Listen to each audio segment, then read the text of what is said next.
Hey guys, so I've been meaning to make this for a while, a video about why I EAS'd from the Marine Corps, why I decided to get out and not really look back. I had to do a lot of deeper looking within myself and sort of finding the root cause rather than surface causes, or like the easy to list instances of, well, these are the things that happen to why I'm getting out, because you can make a giant bulleted list and go all day, right? So I break it down into really three categories: the professional, the circumstantial, and personal reasons why I got out. So the professional reasons why I left would start with poor leadership. Nobody is going to leave an organization because the organization as a whole sucks. You never would go somewhere and set yourself up for a job or a long-term career in a organization that you see as bad. So you probably aren't going to stick around for a decade or as long as I did if you thought the entire organization was trash to begin with.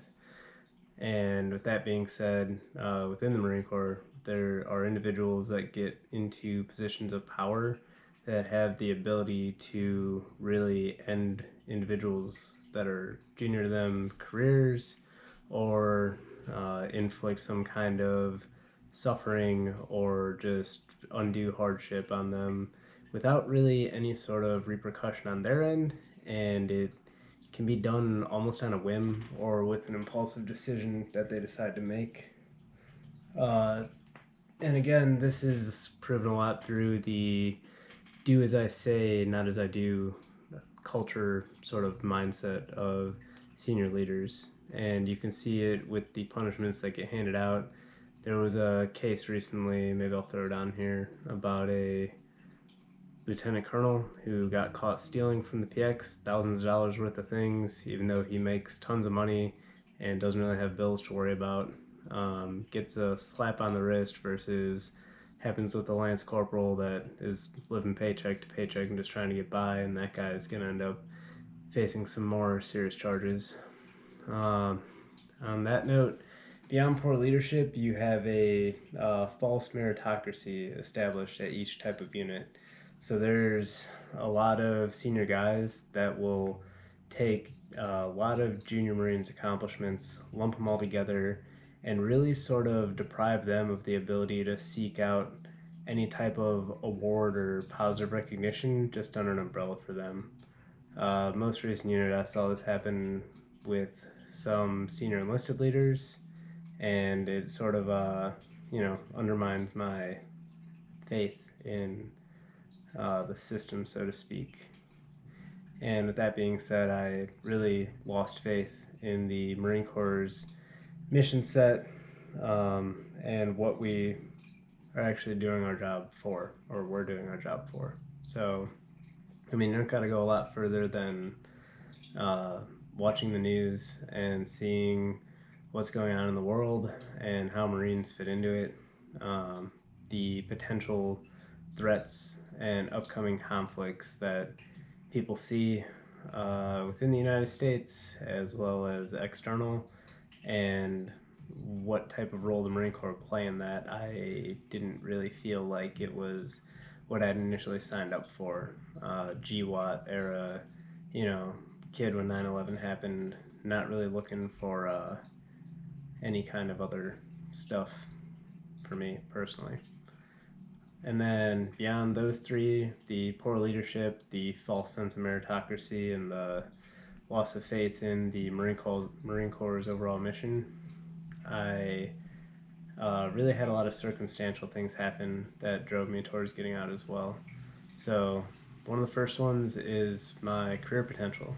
So leaving the schoolhouse on the officer side, I ended up at a unit that had one billet for me in my MOS, and I knew I'd be at this unit for a while. And with that being said, I went from enlisted officer because I wanted to have the ability to influence more Marines, have command of more, and do bigger and better things within the Marine Corps. Instead, I was put in a billet that maybe would get 5 Marines underneath me, and I had no ability to be a platoon commander as a lieutenant, and I would never see company command as like a junior captain.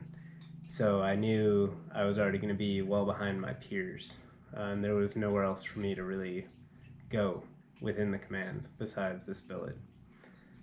That being said, there was also a lack of field time in the billet, so I didn't get to go out and really do tactical things, which ironically I went the officer route because I thought, oh, well, as like a lieutenant or like a young newly promoted captain, I'll be spending a lot of time in the field.